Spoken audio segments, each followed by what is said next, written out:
Bonjour mes sportifs, j'espère que vous allez bien. Bienvenue encore dans ma nouvelle vidéo. Aujourd'hui, nous allons parler du microbiote intestinal ou alors le gros intestin qui est la deuxième zone d'absorption.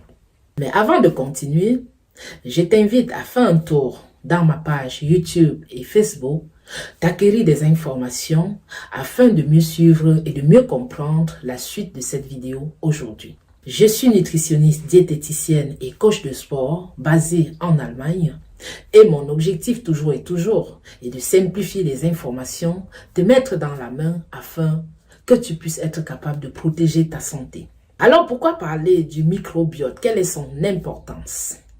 Les scientifiques ont fait beaucoup de recherches ces dernières années et ils sont arrivés à la conclusion selon laquelle notre microbiote intestinal est notre deuxième cerveau. Déjà à ce niveau, plus de 70% des maladies y prennent leur source. Vous comprenez l'importance. Au niveau du microbiote, nous avons deux types de bactéries spécialement. C'est vrai que la population est variée, mais nous avons deux types de bactéries.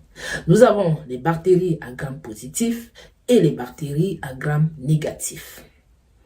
Le côlon, comme vous le savez, se nourrit uniquement des prébiotiques.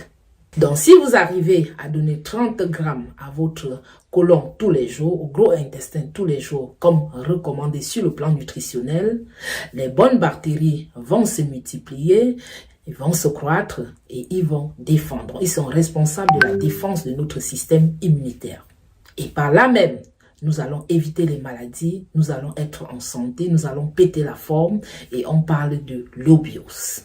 Notre flore intestinale va être équilibrée, va être en forme et nous allons être plus résistantes aux maladies. Mais si ce n'est pas le cas, les bad boys qui sont les mauvaises bactéries, les bactéries à gram négatif, ils vont sortir du tube digestif, ils vont déposer les toxines au niveau du microbiote intestinal et nous allons être malades, nous allons être fragiles, nous allons être exposés.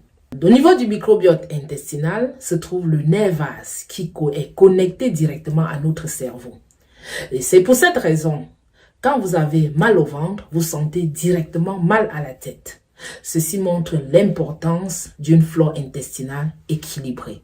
Pour ceux qui souffrent des migraines par exemple, au lieu de chercher le problème uniquement au niveau du cerveau, les scientifiques recommandent d'aller au niveau du microbiote intestinal et de rééquilibrer la flore intestinale.